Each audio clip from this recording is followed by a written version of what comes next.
เฮ้ยอีแกย่างแบบนี้อยากมีเรื่องวะอีเกพ่อมึงวะกูยังวัยรุ่นแด้ยังมีเรื่องบ่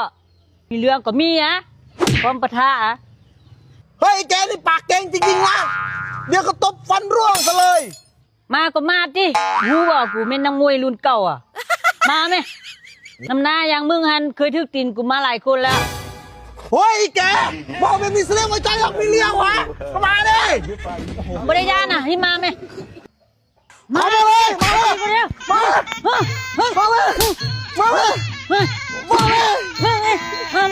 มาเลยมาเขาอยู่ตรงนี้มาเลยเจ็บบ่เจ็บมึงตีต้นกล้วยมึงตีกล้วยแกมาเลยเจ็บบ่